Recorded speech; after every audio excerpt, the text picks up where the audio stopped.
Guys, welcome সবাইকে। Good afternoon. তোমরা কেমন আছো? আশা করি ভালো আছো। আমিও ভালো আছি, তোমাদের আশীর্বাদে ভালো আছো। অনেকদিন থেকে আমি তোমাদের সঙ্গে কথা বলতে পারিনি, শুধু আমি রান্নার ভিডিওগুলো দিয়েছি। তো যাই হোক, আজকে তারিখ হয়ে গেল মে মাসের 10 তারিখ, আর সময় হয়ে গেল তোমার 12টা 30। তো রান্না হয়ে গেছে, খাওয়া হয়নি। তো আমি কয়েকটা তাড়াতাড়ি জিনিস বানিয়ে নিই, সেই কারণে রেডি হয়ে গেছি। তার আগে তোমাদেরকে আগে রান্নাগুলো দেখিয়ে দিই, চলো। আমার রান্না কমপ্লিট। এখানে দেখো থোর ভেজেছি, আর এখানে ভেন্ডির পোস্ত করেছি, আর এখানে একটা নিরামিষ সবজি করেছি ডাঁটা দিয়ে বেগুন দিয়ে, আর এটা তোমার টক ডাল। আজকে যেহেতু প্রচণ্ড রোদ্র উঠেছে সেই কারণে টক ডাল করে নিয়েছি।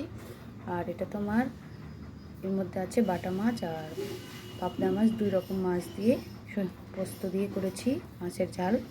তো যাই হোক বন্ধুরা, আজকে আমার রেসিপি যদি তোমাদের ভালো লেগে থাকে অবশ্যই একটা ফলো করে দিও। সবাইকে টাটা।